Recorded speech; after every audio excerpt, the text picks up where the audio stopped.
انت غلطان. لما يجي الجزر بيجي النظر، ولما يجي النظر بيجي الفرج.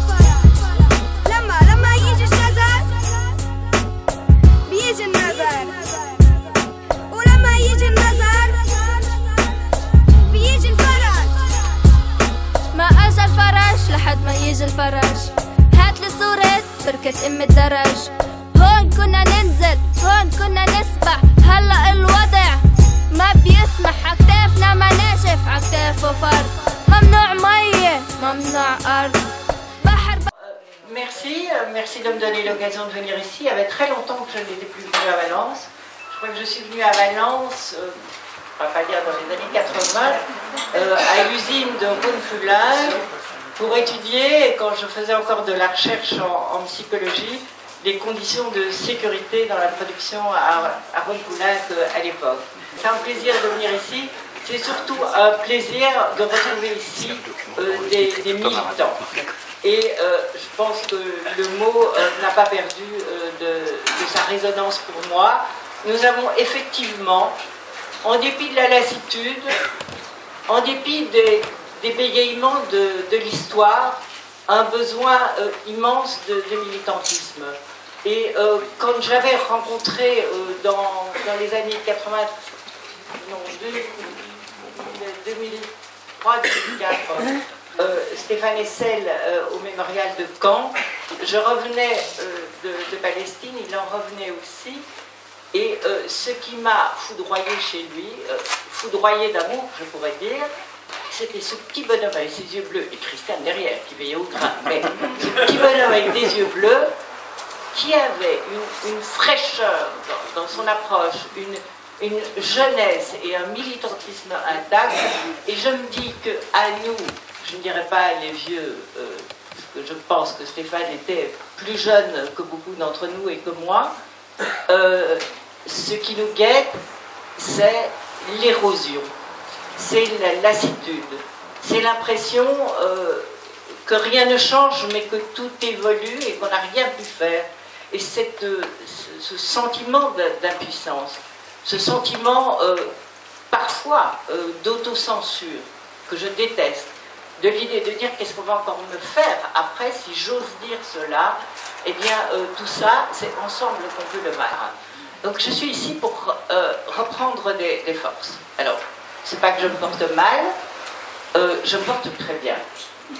Après 13 ans de Parlement européen, une longue bataille sur la question palestinienne, mais pas seulement, sur toute la question du Moyen-Orient, de la Syrie, du Liban, de la Jordanie, des questions iraniennes, etc. J'ai effectivement besoin de retrouver quelque chose qui, au niveau du militantisme et de la base, me permet de dire on a raison de continuer. Qu'est-ce qui va empêcher que les choses ne se répètent? Alors, ce qui va empêcher que les choses ne se répètent, c'est d'abord l'échec de ces ultimes négociations,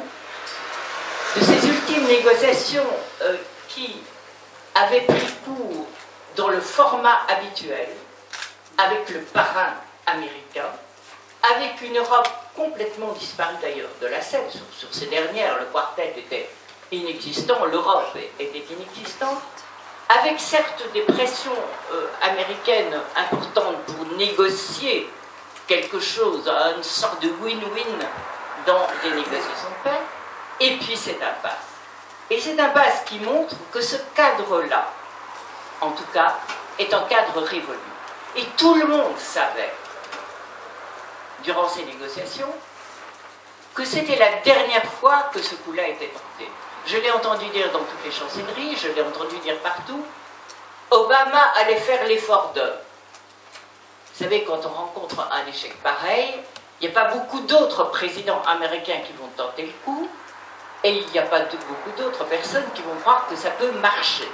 Et donc, on va devoir se replacer, et les Palestiniens le demandent depuis longtemps, dans le cadre qui a été permis par l'accession de la Palestine comme État non membre à l'ONU, c'est-à-dire dans un véritable cadre international, parce qu'on nous a toujours chanté au niveau des négociations de paix, la communauté internationale, mais c'était la communauté internationale réduite au sens le plus étroit, c'est-à-dire même pas l'Union européenne, même pas les membres du quartet, la Russie n'en a pas fait partie, mais simplement les Américains.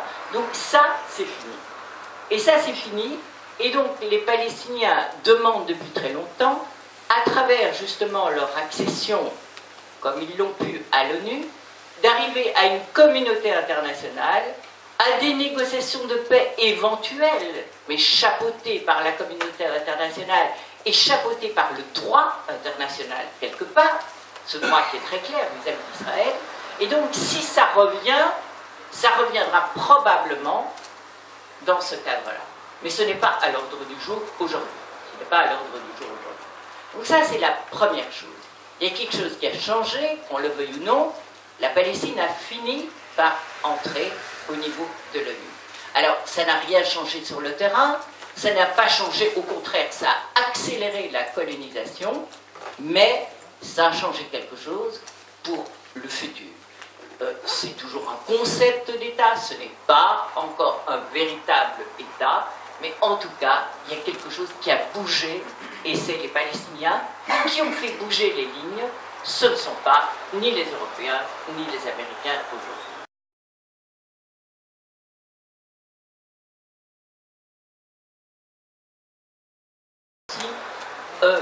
Ça bouge du côté de la jeunesse palestinienne. Ça bouge. Ça a bougé avec un mouvement des indignés, on en discutait avec Stéphane Hessel juste avant qu'il ne meure, un mouvement des indignés qui avait pris une coloration palestinienne, c'est-à-dire où des jeunes Palestiniens allaient déposer leurs tentes aux endroits où des colonies devaient être projetées, en tout cas par les Israéliens.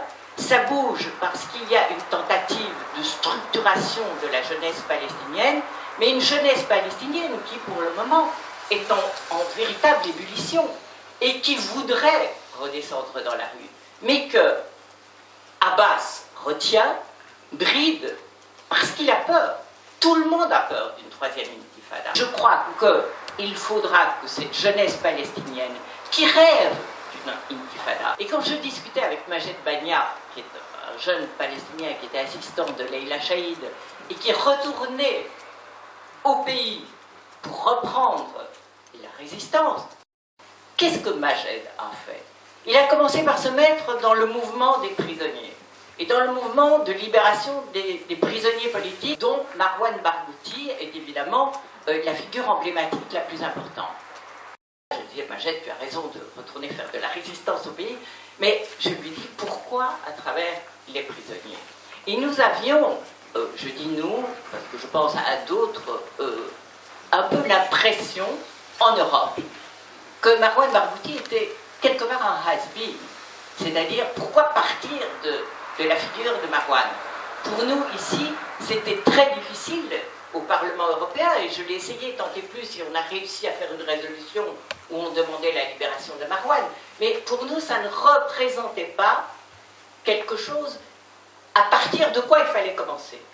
Et Majed nous prétendait, et il avait raison, s'il faut refonder quelque chose au niveau des jeunes Palestiniens, s'il faut refonder un sentiment d'identité qui va vers une libération, il faut repartir des prisonniers. Parce qu'un Palestinien sur deux est en prison.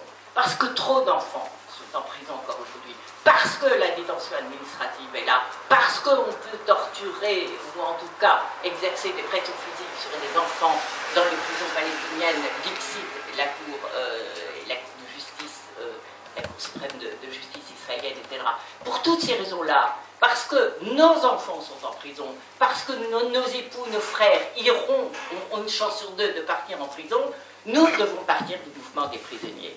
Et du mouvement des indignés au mouvement des prisonniers, dans ce mouvement de ressoudage, finalement, des Palestiniens, il me disait, c'est là qu'on va faire partir quelque chose qui ne sera plus une lutte pour les territoires.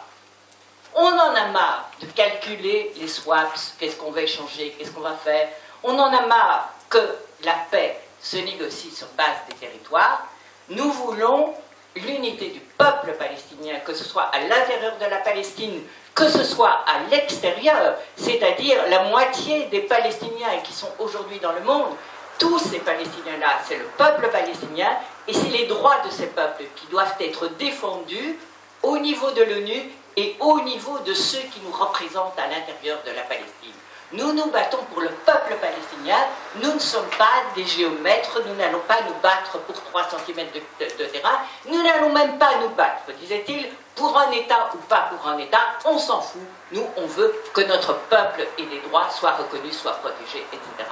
Et ce nouveau discours qui allait dans le sens de Oslo, c'est fini, c'était repartir. Il dit, chaque fois que les Palestiniens ont été à genoux, chaque fois qu'on les a crus morts, chaque fois qu'on a voulu les faire disparaître, on est rentré à nouveau dans l'histoire. Et ce dont rêvent les jeunes aujourd'hui, je ne sais pas si c'est de la violence, je ne crois pas. Et je sais à quel point la violence peut être meurtrière pour eux et à quel point les bénéfices directs pourraient leur échapper. Mais ce qu'ils veulent, c'est rentrer à nouveau dans l'histoire en tant que peuple palestinien. Car en plus, maintenant, et Abbas l'a fait, il faut lui laisser le mérite. Ce n'était pas facile, vu les pressions contraires des Européens, et vu les pressions contraires des Américains, et vu le discours israélien, la fameuse réconciliation Fatah-Hamas, à peu près sur base de nouveau du document des prisonniers, qui fait écho à ce qu'on avait connu en 2007, au printemps 2007, quand il y avait eu le gouvernement d'unité nationale Fatah-Hamas, qui était boudé par toute la communauté internationale, on l'a remis sur la table. On l'a remis sur la table, mais dans un contexte qui est différent, et donc ce pourrait ne plus être un bégaiement, mais on retourne à l'unité de ce fameux peuple palestinien qui est demandé par les jeunes.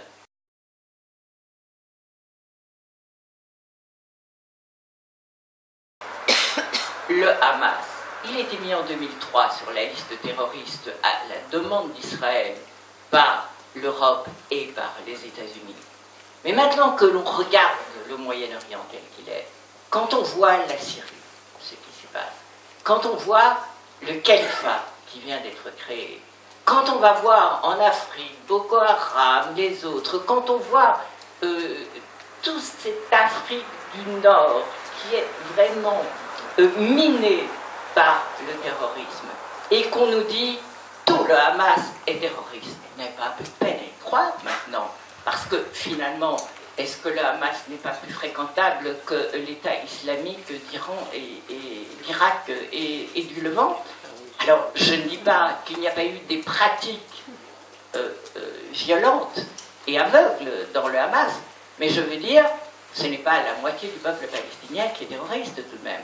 Alors j'ai une fois, comme on dit en Belgique, une fois, discuté à la fondation Friedrich Ebert à Bruxelles avec Tsahal. C'était une confrontation de députés européens, d'Israéliens et de Palestiniens à huis clos. Et on revenait sur la question du terrorisme du Hamas. Et évidemment, les représentants, les généraux qui étaient là, me disent, mais c'est une organisation terroriste. Bon. Enfin bon, n'oubliez pas qu'il y a 50% tout de même des Palestiniens qui ont voté pour le Hamas en 2006. J'étais bien placé pour pouvoir le dire, puisque j'étais chef de la mission d'observation. Et ils me disent, oui, mais à Gaza. J'ai dit, vous vous trompez, parce qu'à Gaza, le Hamas n'a pas eu la majorité. C'est le Fatah qui a eu la majorité. À Gaza, contrairement à ce que tout le monde croit, c'était le Fatah qui avait gagné les élections à Gaza.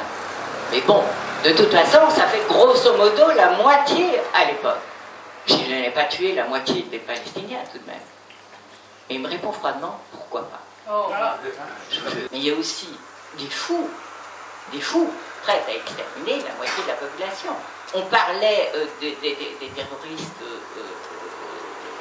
maintenant, mais c'est Tzipi Livni elle-même qui, en mai 2014, à propos de la politique des colons et de price tag, qui est leur politique, le prix à payer, que les colons veulent faire payer aux Palestiniens, parlait de pratiques terroristes. Donc, quand on vient me dire « Oui, mais on ne peut pas discuter avec le Hamas parce que le Hamas est terroriste », maintenant que toutes ces choses-là se passent dans un environnement qui n'est pas clos, on a tout de même un peu plus de peine à le croire que de la façon dont on l'a avalé en 2003 quand on les a mis sur la liste terroriste et en 2006 après les élections. On se dit mais c'est tout ce paysage-là qui a changé et finalement il va falloir construire quelque chose là-bas avec tout ça. Et donc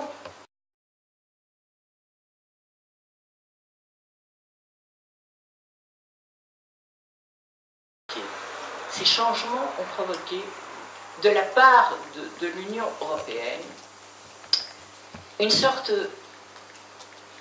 d'exaspération de l'obstination israélienne, notamment dans le domaine de la colonisation.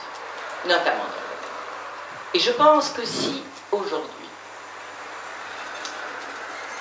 l'Union européenne n'est toujours pas prête à faire payer à Israël le prix de ces violations des droits de l'homme en général. En général. Et on y reviendra. Je pense que sur le point de l'extension de la colonisation, là, il y a véritablement, aujourd'hui, et ce sera le point central, quelque chose qui est en train de se changer, de changer. Et ça a commencé avec la promulgation des guidelines, ça va probablement continuer et on en rediscutera. Mais donc, je voulais vous dire, pas de lassitude, pas de sentiment de répétition. Le contexte international a changé avec l'ONU, avec les drames et l'ébullition des printemps arabes, de tout ce qui se passe aujourd'hui dans la région, de la guerre de Syrie, etc., etc. On n'est plus dans ce contexte-là. Exaspération de l'Union européenne, et je dirais même plus. À la fin, au moment où les négociations étaient en train d'échouer, un sentiment général, et c'est à prendre avec beaucoup de difficultés et beaucoup de précautions, parce qu'on ne sait pas comment ça peut se faire, de ne plus vouloir continuer à financer l'occupation israélienne. Et les Européens ne veulent plus payer quelque part, ne veulent plus payer 500 millions d'euros par an, c'est-à-dire un demi-milliard d'euros, pour financer une occupation israélienne. Ils voudront certainement continuer à aider la Palestine, mais toute cette économie qui est créée par cet argent-là, alors, je ne dis pas que ça va se faire demain, je dis que les Américains vont probablement s'opposer à ce que les Européens ne donnent plus rien, etc., etc. Entre ne donner plus rien et donner moins, il va y avoir des choses. Mais c'était ce qui était dit, si les négociations de paix échouent, nous n'allons pas continuer indéfiniment à payer, quand dans les prévisions budgétaires qui ont été votées au cours de l'année dernière, on a coupé dans l'aide humanitaire, on a coupé énormément dans les budgets au développement. Au départ, dans l'aide humanitaire, c'était de moitié qu'on avait coupé dans les budgets. Il a fallu se battre. Or, l'aide humanitaire, on en a besoin en Syrie, on en a besoin au Liban. La guerre de Syrie, effectivement, coûte très cher. Et plus ce Moyen-Orient se défait, plus il faut diversifier les soutiens qu'on donne. Et ici, c'est un soutien indirect immédiat à Israël.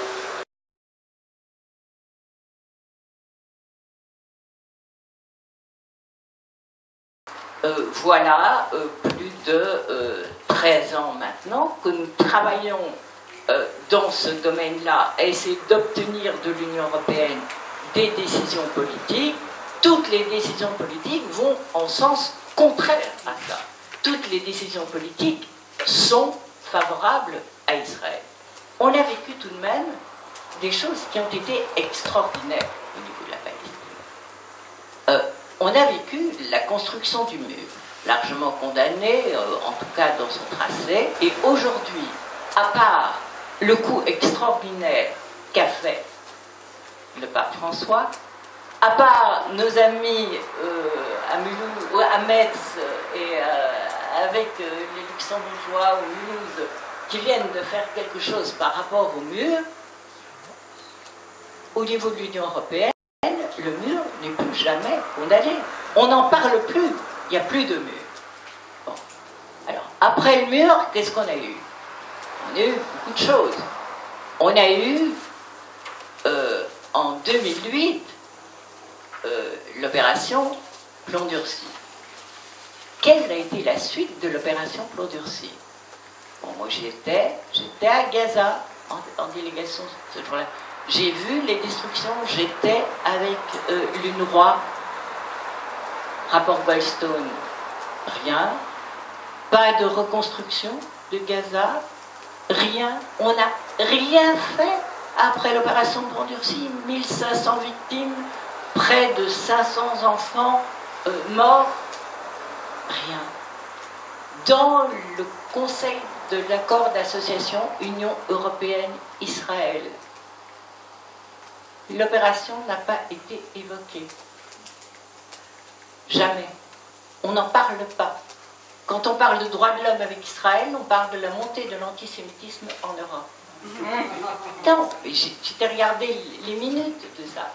Donc, si l'opération Plomb Durci n'a pas suscité à l'intérieur de l'Union européenne de mouvements importants, réels, rappelez-vous, en 2008, juste avant l'opération Plomb Durci, au moment où Tzipi Livni vient annoncer au Parlement européen et au Conseil qu'ils vont lancer une opération militaire sur Gaza, le Conseil décide du upgrading d'Israël, c'est-à-dire du rehaussement de l'état des relations politiques, et ils vont essayer économique avec Israël.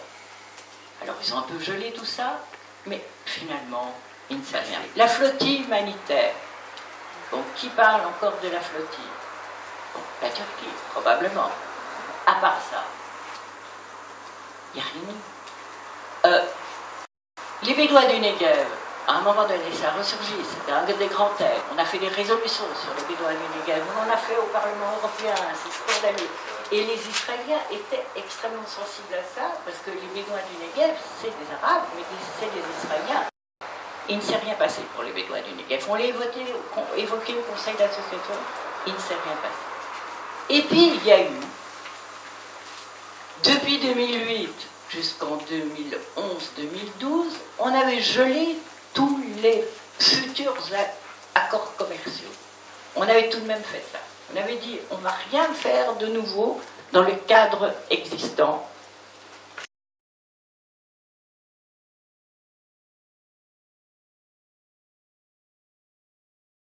Bon, arrive le fameux accord pharmaceutique ACA. Une bataille. 2011-2012. Israël crée à ce moment-là, à l'intérieur du Parlement, un lobby extrêmement puissant qui s'appelle les Amis d'Israël, Friends of Israel, European Friends. Le gouvernement invite ses amis d'Israël à 15 jours à passer en Israël. Il y avait, durant ces 15 jours, 500 députés venant d'Europe. Je pense qu'il y en a eu une centaine du Parlement européen, pour bien leur montrer l'importance de cet accord pharmaceutique sur les génériques. La bataille a duré 1 an et demi. Nous avions au Parlement européen, pour la première fois, la possibilité de dire non à un accord commercial avec Israël, en fonction de ce qui se passait sur le terrain. Et on avait ressorti les dossiers des prisonniers politiques, le dossier des Bédouins, des tas de dossiers montrant que... Et l'extension des colonies, auxquelles l'Europe est sensible.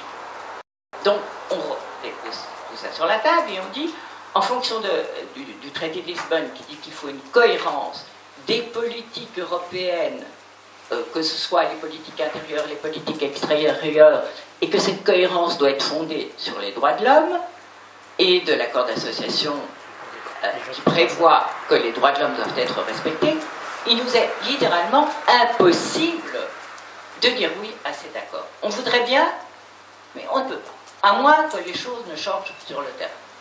On avance cette argumentation, on prend des conseils juridiques. Moi, j'étais à la Commission des Affaires étrangères, mais en relation avec la Commission du commerce international, donc c'était un avis de la Commission des Affaires étrangères et un rapport au fond de la Commission du commerce international. 1 an et demi. Tout. On a tout entendu. Tout. Mais enfin, comment pouvez-vous empêcher des génériques de pénétrer sur le marché européen? Comment pouvez-vous? Il y a des malades européens que vous privez des génériques israéliens, etc. En cette période de crise économique, où tous les malades ont tellement de peine à payer leurs médicaments, les malades européens vont se ruiner pour etc. Bon. C'était complètement faux, parce que l'accord ne portait pas sur l'entrée des génériques dans le marché européen. Vous savez tout ce que Teva ici circule. Moi, il y a des Teva en Belgique, il y a une usine Teva en Belgique aussi. Donc le problème, c'était dans cet accord la certification, le stamp, qui permet à un produit pharmaceutique de rentrer dans le marché européen sans aller demander aux 28 pays des accréditations. C'est-à-dire sans dire, vous aurez besoin pour rentrer en Belgique d'aller demander l'accord de la Belgique, vous aurez besoin pour rentrer en France d'aller demander, etc. C'était Israël ayant bien assimilé l'acquis communautaire européen, va être le détenteur du tampon qu'elle pourra donner à un produit pharmaceutique pour rentrer sur le marché européen. Mais il y a un produit pharmaceutique qui peut être un produit israélien, donc les génériques, bien entendu, qui sont des grands champions, mais ça pourrait être un produit pharmaceutique libanais, ça peut être un produit pharmaceutique ailleurs, etc. Il deviendrait la plaque tournante de l'entrée, la porte d'entrée dans l'Europe. D'où, effectivement, une simplification des procédures. Par conséquent, un coût pour eux nettement moins, pour les producteurs de médicaments, nettement moins important, puisqu'ils ne doivent pas demander toutes sortes de permissions. On a un rapport du Portugais Vital Moreira, président de INTA, de la Commission du commerce international, qui est contre cet accord pharmaceutique. Vital Moreira est un professeur de droit international, donc il a bien étudié le dossier et il dit « Nous ne pouvons pas, au nom des droits de l'homme qui sont au cœur de nos politiques et de ce qui se passe, nous ne pouvons pas. C'est contraire. » Nous essayons, avant de passer en plénière, de changer, puisqu'on a tous les deux perdu. Ça va passer en plénière, et ça va passer en plénière, puisque après les commissions Affaires étrangères et Commerce international, la décision finale revient à tout le Parlement. Nouvelle bataille avant la décision à tout le Parlement, et à ce moment-là, qu'est-ce que nous faisons? Nous faisons une bataille juridique sur le fait qu'aucun produit fabriqué dans les colonies ne pourrait recevoir la certification israélienne ni rentrer dans l'Union européenne. Si des éléments d'un médicament ou tout un médicament était fabriqué dans une colonie, Israël ne peut pas, en principe, le certifier. Or, Israël veut le certifier, puisque les colonies, pour eux, suivant leurs lois israéliennes, sont partie d'Israël, qu'on a perdu. Et non seulement on a l'impression qu'on a perdu, mais on a après un conseil de l'accord d'association en juillet de la même année, en 2013, je crois, qui dit en même temps que 50 autres dossiers vont être traités de manière technique, c'est-à-dire sans même demander l'avis du Parlement européen, et qu'on va pouvoir trouver une solution pour Israël. Donc, perdu. Et puis, tout à coup, quelques mois plus tard, 3-4 mois plus tard, sans même que nous n'en soyons avertis au Parlement, arrive et est promulguée comme une sorte de choses sans importance, une petite modification technique, sont promulguées les fameuses guidelines. Les fameuses guidelines qui décident que, effectivement, pour tout ce qui est produit, tout ce qui est dans les colonies, ne peut recevoir, c'est-à-dire les institutions, les firmes, etc., ne peuvent recevoir de grants ou ne peuvent commercer, etc., avec l'Europe.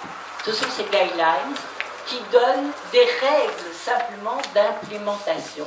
Ce qui est produit des colonies, graduellement, devient pour l'Europe hors la loi. Fureur d'Israël. Paranoïa, persécution, on nous en veut, on nous aime plus, c'est toujours la même chose, l'Europe ne nous aime pas. Il y a une pression infernale par les États-Unis, par d'autres, etc., pour que ces guidelines ne soient pas appliquées, ne soient pas appliquées à Horizon 2020, ne soient pas appliquées dans le futur, etc. Ça a été le premier vrai changement de l'Union européenne. C'était en 2013, et pour la première fois, on n'a pas gelé les accords d'association, on n'a pas dit non à un accord commercial, mais on a commencé à dire non à la colonisation. Ça doit faire mal du point de vue économique. C'est la seule possibilité. Si nous ne touchons pas cette corde-là, mais avec élégance, c'est simplement du technique. Ça ne peut pas, ça ne fait pas partie pour nous d'Israël. Et donc, voilà. Et les guidelines ont été entourées de capacité jusqu'au moment où elles ont été promulguées au journal officiel de l'Union européenne. On n'en a finalement rien su.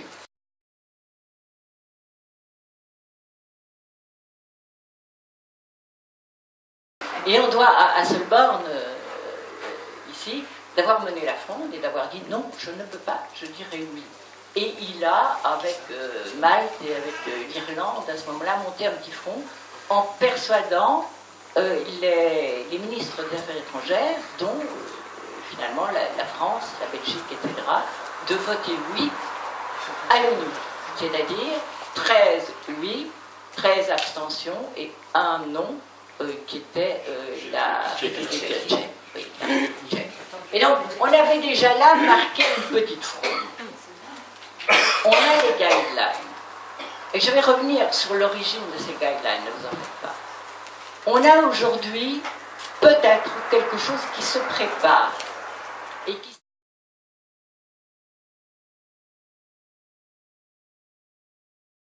Donc, petit à petit, il y a des choses qui se passent. Elles se passent comment? Et elles traduisent quoi? Refus d'une condamnation politique. Ça, c'est la première chose. Des mesures qui se présentent toujours comme des mesures qui visent tout le monde. On ne vise pas Israël. Bon. Ce sont, par exemple, sur la question de l'étiquetage, qui était intéressante aussi, que je n'avais pas repris, l'idée de conseiller des étiquetages, etc., fait partie de la grande politique européenne de la traçabilité des produits. Bon. Et donc, on conseille qu'il y ait des étiquetages différenciés pour les produits des colonies. On le conseille. Cathy Ashton l'a conseillé à partir d'initiatives de nouveau de la Belgique, du Luxembourg, etc., les ministres des Affaires étrangères. On a conseillé un étiquetage différencié, ce qui permet, évidemment, de boycotter si on le souhaite, plus facilement, en tout cas pour les produits des colonies. Donc, étiquetage, guideline, quelque chose qui se prépare maintenant. On voit bien que c'est non discriminant vis-à-vis d'Israël, que ça va être quelque chose en sous-main, qui va apparaître comme technique, mais qui va avoir des conséquences économiques et qui sera très probablement lié à l'aspect colonisation et à l'aspect extension des colonies. Et ça, c'est ce qui apparaît aujourd'hui. Vous allez me dire, c'est peu. C'est peu quand un Palestinien est brûlé vif. C'est peu par rapport à une escalade de violence où on dit toujours oui, il y a ceci, mais j'ai été en Cisjordanie, j'ai vu les petites écoles de Bédouins là-bas. C'est un endroit où un des rares endroits dans le monde où quand on sourit à un enfant, il ne sourit pas. C'est épouvantable. J'étais dans une petite école là-bas. Je veux faire parler les enfants, je veux sourire avec lui. Celui-là, il ne sourit pas. Et je m'en étonne. Et quelqu'un de l'école qui était là-bas, donc c'est en Cisjordanie, c'est une petite école de Bédouins qui est menacée de disparition en permanence, qui existait avant les colonies qui se sont implantées autour. Mais ce qu'on me racontait à l'époque, et c'était une époque non suspecte, il y a à peine 1 an et demi, c'est qu'il y avait non seulement les colons voulaient détruire l'école, non seulement ils jetaient des pierres tous les soirs, mais qu'ils avaient pris pendant quelques heures des enfants pour faire des simulacres de kidnapping. Et que les enfants étaient affolés et atterrés. Et je le dis, c'était en des temps non suspects, j'avais même fait ma carte de nouvel an là-dedans en disant je reviendrai là-bas. Et donc, quand on parle, et c'est atroce ce qui est fait, je ne peux en rien, évidemment, couvrir l'assassinat des 3 jeunes, mais je veux dire, dans le contexte de violence continue qu'il y a là-bas, et il faut se replacer dans ce contexte aussi. Le contexte n'excuse rien, il n'excuse rien, mais il permet de comprendre. Il permet de comprendre. Et il faut essayer de comprendre ça. Et je dis, quand je vois que l'Union européenne n'est pas capable de condamner des politiques ouvertement, mais mon sang ne fait qu'un tour. Et en même temps, parce que je veux être réel politique, parce que je ne veux pas qu'on puisse muser et méroder, parce que je ne veux pas devoir inventer une nouvelle violation tous les mois pour maintenir les médias un peu en haleine et faire que cette pieuvre médiatique-là ait toujours quelque chose pour se nourrir. Non, je dis, soyons pragmatiques, qu'est-ce qu'on peut faire? Alors, dans les pistes de l'Union européenne aujourd'hui, il y a cet aspect-là.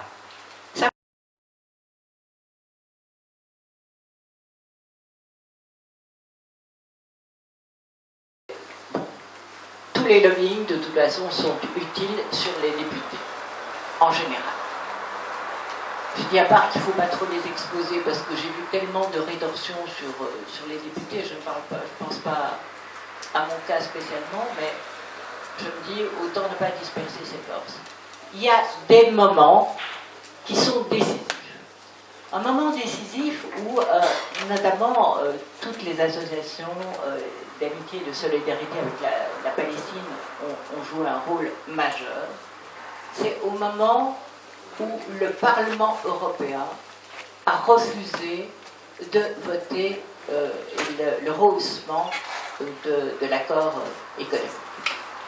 À ce moment-là, il y a eu, le Parlement a été inondé de mails, et c'est ce mouvement-là, venant de la société civile en général, mais des associations de solidarité palestinienne, qui avaient le mérite, notamment en France, en Italie, en Belgique, etc., de venir de différents pays, parce que ça s'est passé dans différents pays, et ça impressionne toujours les députés.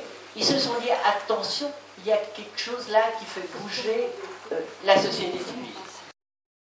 Comment on peut aider les Palestiniens et les Israéliens? Et les Israéliens, parce que je crois que les Israéliens vont souffrir au moins autant que les Palestiniens de la situation actuelle, et déjà de la création d'une société qui est une société anxieuse, qui est une société affolée, qui est une société militaire, qui est une société d'extrême droite, qui est une société que nous récuserions dans n'importe quel autre contexte que le contexte israélien. Et d'où nous avons d'ailleurs des exemples, peut-être un peu moins poussés, mais en Europe, quand je vois la Hongrie, quand je vois d'autres pays, etc., je me dis, ne croyez pas qu'il y a qu'en Israël qu'il y a des fous. Hein. Non, il y en a en Palestine, il y en a partout. Mais donc, comment est-ce qu'on peut faire? Alors, il y a d'abord, moi je distingue aujourd'hui 3 types de lobbying. 3 types. Le premier, je dirais, c'est le classique. Le premier, c'est le classique, c'est celui qui est très important et qui vise à sensibiliser, à émotionner, à faire agir, bien sûr, à partir de la connaissance du terrain, à partir de la connaissance de ce qui se passe. C'est absolument indispensable. Mais ça a été classique. Et je vous dis, ça comporte son érosion naturelle. Et donc, la meilleure manière de le faire, c'est ce que vous faites et ce que nous faisons, ce que nous avons fait au Parlement européen, c'est-à-dire aller sur place. Aller sur place, j'étais une trentaine de fois sur place. Je pense que j'étais presque partout là-bas. Et je sais que la première fois, quand j'y étais avec Luisa Morgantini, en 2003, j'avais jamais mis les pieds avant, ça a été le choc, c'est pire qu'un baptême. Hein, et c'est pas un baptême du feu, c'est le baptême d'une occupation abominable dont on n'imagine pas. Et je suis revenue, évidemment, comme une idiote, en disant partout, mais Gaza m'a fait penser à un camp de concentration. Vous pouvez imaginer la réaction de l'ambassadeur d'Israël, qui a passé 48 heures en boucle sur les TV belges, disant qu'il fallait me dégommer. Je venais d'arriver au Parlement européen, j'étais déjà sur le point de débarquer. Mais bon, non, ça demande d'être dedans. Et nous avons fait quantité de délégations au Parlement. Vous avez fait des délégations sur place, on entendait encore ce midi. Et sans ça, je pense que c'est difficile de comprendre. C'est difficile de comprendre ce qui se passe sans y avoir été. Je voudrais tout de même saluer l'extraordinaire travail que font les ONG qui travaillent là-bas, que ce soit des ONG israéliennes ou des ONG palestiniennes. Et vraiment, je pense à B'Tselem, je pense à des ONG qui se trouvent chez les Bédouins du Negev, je pense à tous ceux qui nous ont, et qui sont d'ailleurs persécutés aujourd'hui par des lois qui ont passé au Parlement israélien, persécutés, c'est beaucoup dire, mais je veux dire, harcelés, ruinés quelque part à cause de ce qu'ils doivent payer, demandant de dénoncer leurs sources de financement, etc., comme s'ils étaient financés par des distributeurs étrangers. Donc, je pense à ces gens et à ces nouveaux justes, moi je les appelle toujours des nouveaux justes, qui ont un courage absolument extraordinaire. Et je pense à tous les mouvements juifs aujourd'hui, en France et en Belgique, progressistes, qui font un boulot de tonnerre. Et c'est très gênant, parce que c'est comme si on devait prendre un noir pour parler de l'Afrique, vous voyez. Pour être sûr qu'on ne soit pas taxé d'antisémitisme, on est obligé, et je crois que tous mes copains, notamment Marc Abramovich et d'autres qui sont venus au Parlement, ont tout de suite été taxés de juifs antisémites de d'Égypte, qui sont bien parlé. Mais je dis, ce travail de documentation de près, sans pouvoir être taxé d'un biais quelconque antisémite, il est indispensable. Qu'est-ce qu'on ferait sans le travail des ONG, sans les rapports qui nous sont donnés régulièrement sur ce qui s'y passe, qui nous permettent de suivre une évolution, qui nous permettent. Donc ça permet le lobbying. Si on n'avait pas ça, tout cet aspect d'énonciation des crimes qui se commettent, nous ne pourrions pas le faire.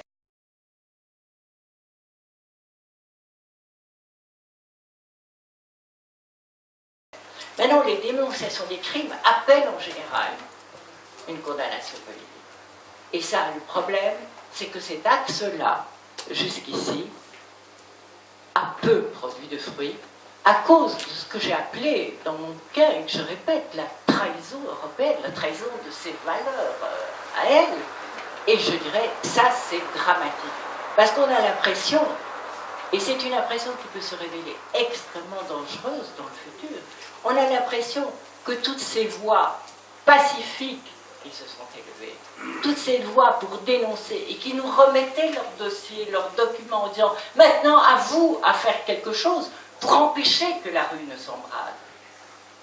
Eh bien ça, nous n'avons strictement rien fait. Donc je dis nous au niveau des politiques. Nous n'avons pas su, et j'en ai discuté avec Stéphane Hessel quand on discutait de la violence ou pas la violence, et je dirais, je répéterai ce que j'ai dit à table ce midi. Un jour, un jeune palestinien est arrivé dans mon bureau au Parlement et m'a dit « Madame de Keyser, est-ce que vous mesurez ce que ça nous coûte d'avoir opté pour la non-violence est-ce que vous pensez que les Européens en tiennent compte et en sont conscients? Je lui dis non. On a pris l'habitude de croire que tout ça peut s'avaler comme ça. On a pris l'habitude parce qu'on ne veut pas être trop gêné aux entournures. Et malheureusement, c'est quand il y a un risque d'embrasement que tout à coup les politiques se réveillent. C'est honteux. C'est honteux parce que ça force à ce moment-là, ça pourrait forcer, si on ne trouve pas d'autres voies, à des solutions qui ne sont pas des solutions. Qui ne sont pas des solutions parce que la violence, à mon avis, n'apportera pas la solution à un problème qui est éminemment politique et économique.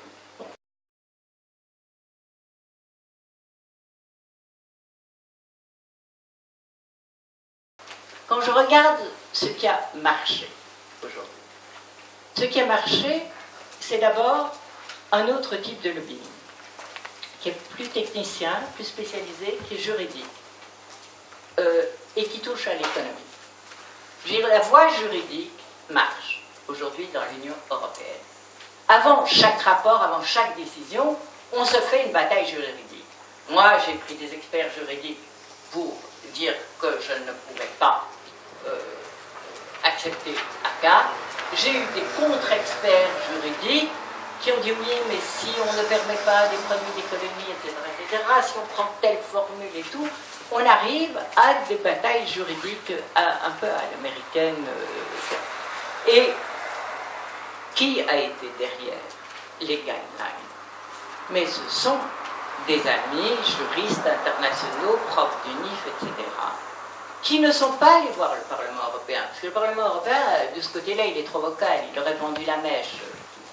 Qui sont allés au Conseil et à la Commission dire attention, vous êtes en train de violer vos traités européens, vous êtes en train de prendre une voie où si on va dans la Cour de justice européenne, etc., vous allez vous faire condamner, l'Union européenne va se faire condamner, etc.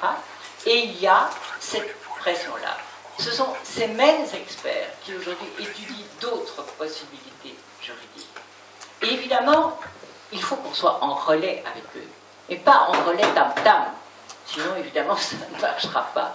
Et donc, on risque peut-être, ce serait la bonne surprise, de voir atterrir sur la table un autre document technique, bon, si évidemment le Conseil le veut bien, mais faire peur à l'Union européenne, c'est lui faire peur d'une condamnation dans la contradiction de ses propres traités et écrits.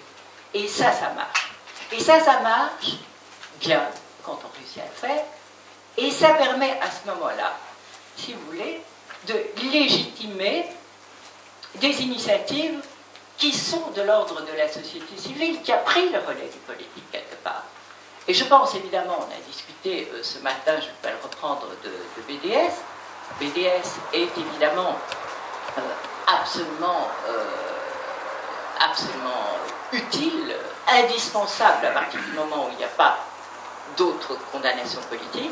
Je sais à quel point ces campagnes ont été dures pour les militants ici, vu les lois françaises, mais elles font peur à Israël. Et elles sont rendues plus faciles par les documents techniques dont je parlais tout à l'heure.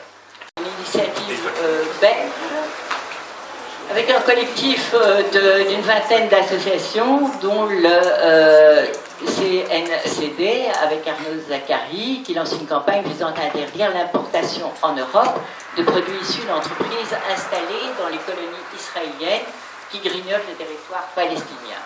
Lancée en Europe, cette initiative Made in Illégalité ambitionne une portée européenne. Alors, elle trouve son appui, et c'est ça qui était important pour moi, elle trouve son appui sur le rapport de François Dubuisson, professeur de droit international à l'ULB, de 75 pages, qui sont les obligations internationales de l'Union européenne et de ses États membres concernant les relations économiques avec les colonies israéliennes. Je l'ai lu, c'est le rapport que j'ai eu. Il y en a d'autres, il y a Walbrook qui est derrière ce rapport, etc. Il fait partie de ce corpus de juristes qui travaillent là-dessus. Et ça a permis, à ce moment-là, au CNCB de relancer C'est un collectif d'associations pour la coopération et le développement qui est dirigé par quelqu'un qui est Arnaud Zakari, qui ne s'occupe évidemment pas uniquement de la Palestine, qui est coopération et développement et qui a eu toujours une position très solide sur la Palestine. C'est cette combinaison de juristes internationaux et à ce moment-là de quelque chose qui devient très visible et qui débouche sur quelque chose.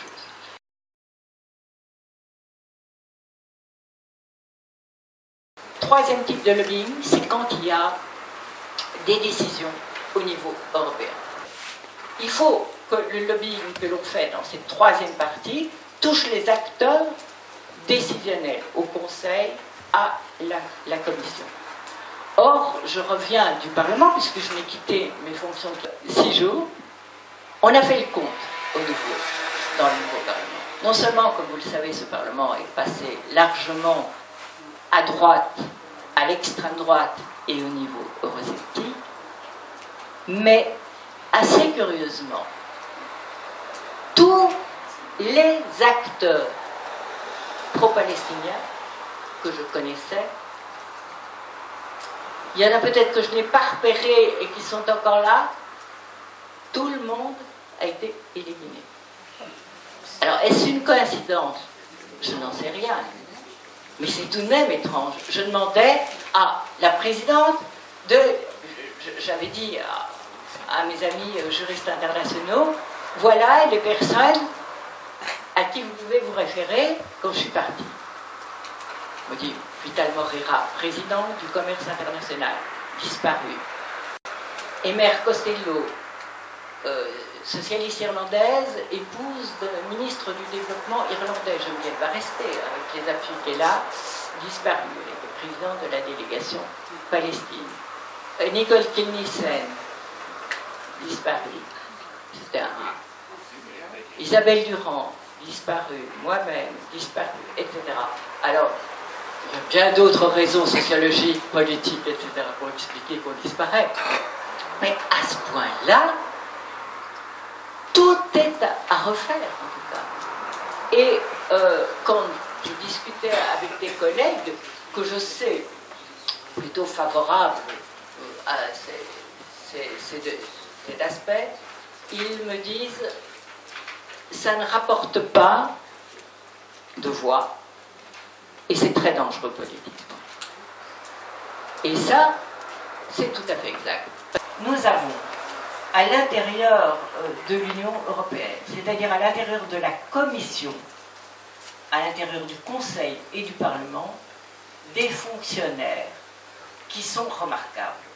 Des fonctionnaires, des ambassadeurs, des gens qui font un boulot avec un devoir de réserve, évidemment, qui est celui de leur poste.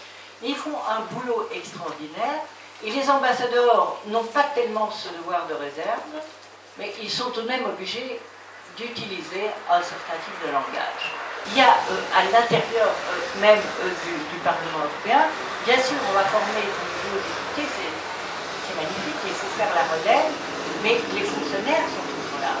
Et ce qu'il faut connaître dans les différents groupes politiques, c'est quels sont les fonctionnaires clés et quels sont les fonctionnaires qui sont le bras droit, la main droite de l'ambassade d'Israël, mais qui sont en même temps un peu agents doubles, qui sont vraiment, je pourrais vous en citer quelques-uns, mais je peux vous dire aussi qui à l'intérieur du groupe socialiste, qui à l'intérieur des Verts, et Kim Nielsen dira à l'intérieur des Verts, qui sont les fonctionnaires qui ont la mémoire de l'institution, qui ont toujours travaillé en faveur de la Palestine, qui vont rester là, et qui eux-mêmes vont se chercher probablement avec quels députés ils peuvent travailler.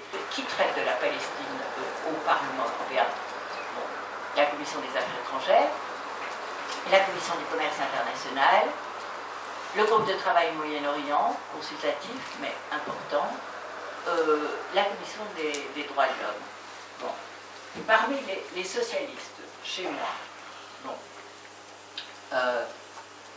personne n'a voulu prendre la présidence de la Commission des Affaires étrangères.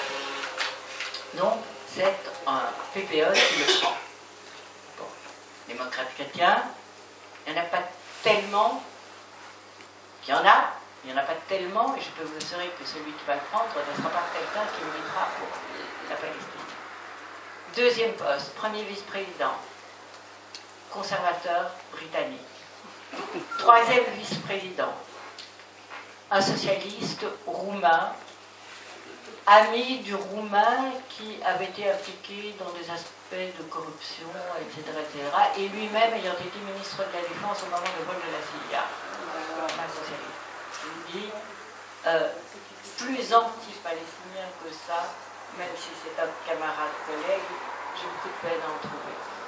Quatrième, ça c'est gauche unitaire. Quatrième, autant dire qu'il n'aura strictement rien à dire.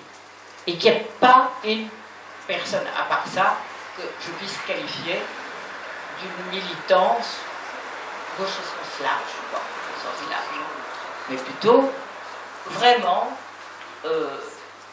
parmi eux des gens qui ont invité des colons extrême droite au Parlement européen, etc. Groupe de travail Moyen-Orient, il a disparu, tout simplement. Rayé de la carte. Hans-Gerd Pöttering, qu'il avait créé, qui est l'ancien président du Parlement européen, le grand démocrate chrétien allemand, qui est président de la Fondation Adenauer, mais qu'on était parvenu à emmener à Gaza et qui avait eu la révélation de Saint-Paul sur le chemin de Damas. Bon, il est devenu le plus dur avec Israël. Bon, il part. Il avait créé ce groupe de travail Moyen-Orient pour ça, il emporte le groupe de travail Moyen-Orient avec lui. Et moi qui devais le reprendre, je n'y suis plus. Bon, il m'avait demandé de le reprendre, je dis bien volontiers, je n'y suis plus. Bon, en tout cas, dans les socialistes belges que j'ai vus, ils ne souhaitent pas, pour le moment, reprendre le dossier Palestine. C'est trop lourd, c'est trop controversé, alors que la Belgique fait beaucoup, énormément. Et donc, il y a toutes sortes de choses comme ça qui se passent, ça veut dire que ça va être difficile à reconstruire si on ne prend que les points politiques et les structures ne sont pas favorables. Mais les fonctionnaires sont là, l'exaspération vis-à-vis de ce qui se passe en Israël en matière de colonisation est là, et donc je reste persuadée qu'il y a moyen de travailler. Et nous avons au Parlement européen, et dans ce Parlement-ci, eu toujours des difficultés, évidemment, avec les Allemands. Et c'est pour ça que la présence de Hans-Gerd Pöttering en président du groupe de travail Moyen-Orient était extrêmement importante. Par contre, Schulz a été un verrou en permanence. Alors, dans la dernière partie de la législature, Hannes Swoboda, qui était autrichien, était infiniment plus ouvert à la question palestinienne. Maintenant, Schulz redevient président du Parlement européen. Le président du Parti populaire européen est un Allemand. J'espère que Juncker, en tant que luxembourgeois à la Commission, va être plus ouvert sur ces questions-là. Quand je vois les votes, moi je me réfère au vote de l'ONU, au vote à l'UNESCO, au vote à l'intérieur du Parlement. Il y a une ligne claire de démarcation entre les pays de l'élargissement et la vieille Europe. La vieille Europe étant infiniment plus favorable à une attitude ferme vis-à-vis d'Israël. Je n'ai pas dit nécessairement la suspension de l'accord, je dis une attitude ferme, un parler clair, et même l'Allemagne aujourd'hui est exaspérée par les colonies. Par contre, le côté à la fois douloureux de l'histoire, mais pour l'Allemagne aussi, mais transatlantique des pays qui nous ont rejoints, prime sur tout le reste. Mais ce qui est marrant, c'est que du côté transatlantique, les États-Unis n'ont pas toujours été les inconditionnels d'Israël. Et donc, mais aujourd'hui, ce sont ces accords transatlantique qui pèse le plus lourd. Il y a le côté lobbying des États-Unis. Alors, pour le moment, comme il y avait ces initiatives de paix qui étaient soutenues par John Kerry, etc., on n'a pas trop entendu cet aspect-là, mais il suffirait qu'il y ait de nouveau un président républicain et une autre opposition pour que cette césure se marque encore, pour que cette césure soit encore plus imprimée une unanimité politique, et sur Palestine et Israël, l'absence d'unanimité qui est très bien vue par les derniers, rien que par l'initiative Made in Illegality, qui n'est pas suivie par certains de nos pays. Regarde le vote de l'UNESCO, regarde tous les pays de l'Est qui nous ont rejoints, qui ne s'étaient pas associés au vote de l'UNESCO, finalement, qui se sont abstenus à l'ONU. On retrouve le clivage entre les atlantistes qui sont venus de l'Est, ou des pays baltes, et qui vont en permanence reprendre la position américaine sur la question israélienne. Il faut vraiment les forcer très fort pour qu'ils changent. Donc ils ne vont pas être les champions, et dès qu'il n'y a pas unanimité, à ce moment-là, c'est les jeux, ce n'est pas l'Europe qui prend la décision, c'est des pays de l'Union européenne qui s'associent dans une sorte d'initiative qui peut être souhaitée par l'Europe, mais pour l'étiquetage, c'est aussi parti de quelques pays, etc. Donc on va aller très, très, très clairement au niveau de l'Union européenne, donc peut-être davantage et davantage d'initiatives groupées de certains pays qui vont se rejoindre, une sorte de coopération renforcée dans ces domaines-là. C'est ça le mode d'approche pour le moment. Alors, et ça ne dérange pas l'Union européenne d'être totalement incohérente. Ça ne la dérange pas. Tant qu'on ne parvient pas à la coincer juridiquement là-dessus, en disant qu'elle peut être condamnée parce qu'elle était incohérente, tant qu'il n'y a pas le biais juridique, ça ne la dérange absolument pas, elle n'arrête pas d'être incohérente.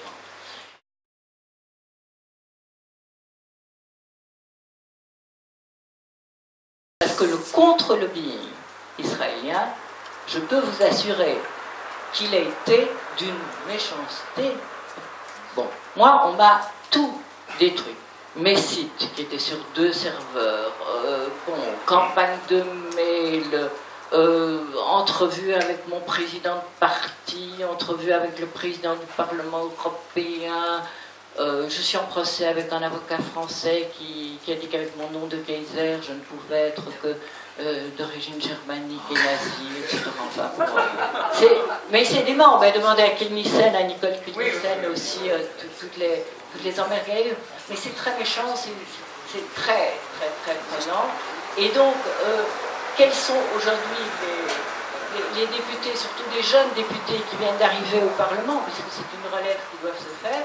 Il y en aura probablement qui vont émerger, mais on ne peut pas dire que ce soit une cause qui soit de tout repos. Et c'est avec ça qu'il va falloir travailler. Donc, il va falloir travailler avec cette nouvelle génération du Parlement européen, se retrouver des entrées, ne pas les exposer trop, c'est-à-dire ne pas leur demander des choses qui sont trop vocales quand ce n'est pas nécessaire, mais demander s'il y a des décisions, c'est-à-dire il va falloir prendre les rapports qui doivent être votés, les problèmes qui sont d'ordre décisionnel,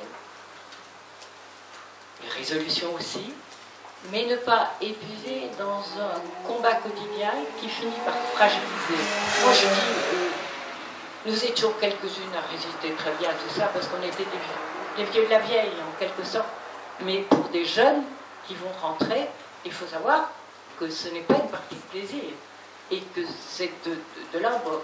Bon, même physique, ce n'est pas. Moi, j'ai été frappée à coups de poing par un journaliste israélien dans le Parlement.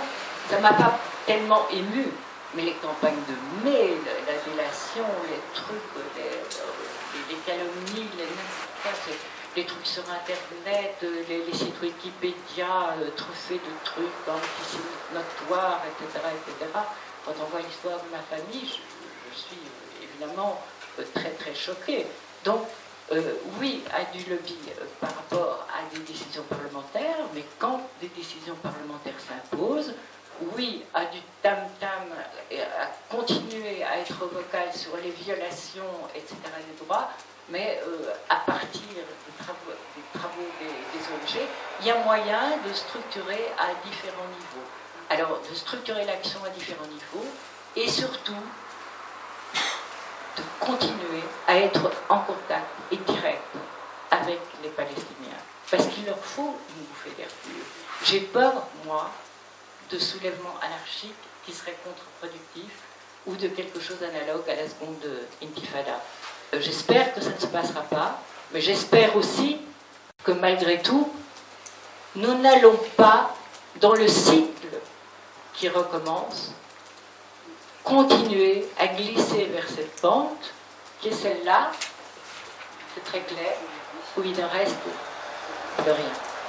Il ne reste plus rien. Même si Majed dit la question du territoire n'est pas la question la plus importante, c'est celle du peuple, et le peuple, lui, n'a pas disparu.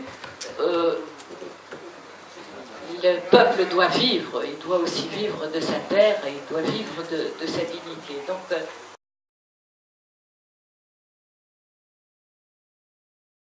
le Parlement vote un accord d'association, mais il n'a pas la compétence de voter sa suspension. Tout le registre des sanctions appartient au Conseil. Donc, le Parlement peut exprimer un souhait, mais ce souhait n'est pas obligatoire que ce soit entendu par le Conseil. Étant donné qu'il n'y a pas d'unanimité au Conseil, on vient de le voir, je ne vois pas comment la sanction majeure qui constituerait une suspension des accords peut être votée. Je vois aussi la difficulté d'appliquer immédiatement une sanction majeure. Si d'autres choses fonctionnent, il faut toujours se laisser des gradations. Ça peut toujours être encore pire. C'est difficile, mais enfin bon. Si on a mais illégalité et d'autres choses. On a déjà réussi à travers BDS à obtenir des désinvestissements dans les entreprises commerçant avec Israël de fonds de pension, ce qui est déjà énorme. C'est-à-dire, c'est tout de même une arme importante, les fonds de pension. Ça peut couler une entreprise, vu les parts qu'elles peuvent représenter dans un capital, certaines banques ont vu les fonds de pension se retirer de chez eux. Donc, il y a toute une série de panoplies aujourd'hui d'armes économiques qui sont étudiées, qui sont à l'étude et qui sont beaucoup plus graduelles et qu'il me semble faut pouvoir être poussées. Poussons toujours là-dedans et on n'aura pas un sentiment d'impuissance totale. Ce n'est pas rendre justice aux victimes.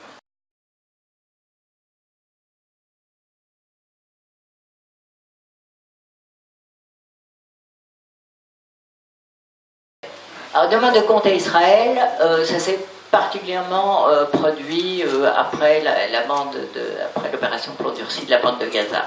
Parce que là, il y a eu des destructions massives, et il y avait déjà eu plusieurs fois des destructions de la centrale thermoélectrique, notamment de Gaza, etc. Alors, ce qu'il faut savoir, c'est que l'inventaire de ces destructions, le coût de ces destructions, est un dossier qui est parfaitement constitué dans l'Union européenne, à la Commission. Quand je l'ai demandé, je l'ai discrètement, à titre de non-diffusion possible, reçu. Alors, dans une grande confiance. En disant, voilà. Alors, j'ai demandé, en question écrite, pourquoi il n'y avait pas de dédommagement qui était demandé à Israël pour ça. Alors, tenez-vous bien, c'est la réponse. Pourquoi pas de remboursement? Parce que l'Union européenne ne peut pas demander de remboursement de biens qui ne lui appartiennent plus. Ils ont été donnés. Donc il faudrait ne plus rien donner. Mettre à disposition d'eux. Et donc on ne va pas demander à Israël, on n'a pas autorité à demander quelque réparation pour un bien qui ne nous appartient plus. Et vous connaissez très bien la politique des Palestiniens, il ne faut rien demander à Israël. Puisque quand on leur prend des champs, quand on leur prend des trucs, ils ne veulent pas de dédommagement. Le dossier était là, tout était prêt pour réparation si jamais on se décidait, mais que ce qui ressortait des discussions, notamment à l'intérieur du Conseil, c'était qu'il y avait ce problème-là.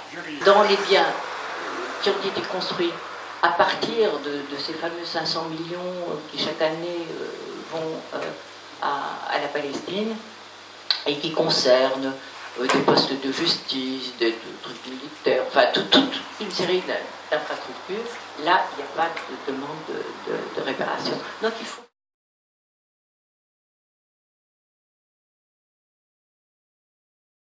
Je ne suis pas du tout pessimiste.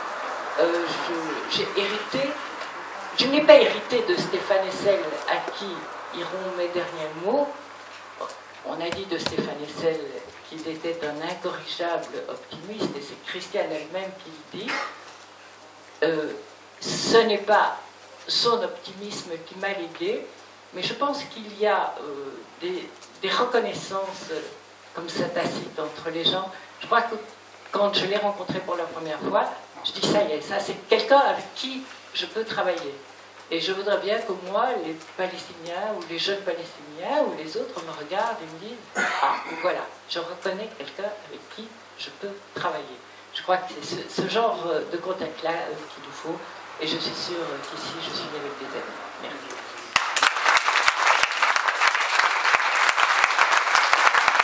Merci. انت غلطان انت غلطان بتفكر ان الولد مسك حجر بس كشغب انت غلطان انت غلطان اجا المعاش اجا اخر الشهر بروح عالسوق وبشري طن جزر زي ما انت سامع طن جزر بوزعه عالعالم تيقوي النظر عمي اعمل يسير الخير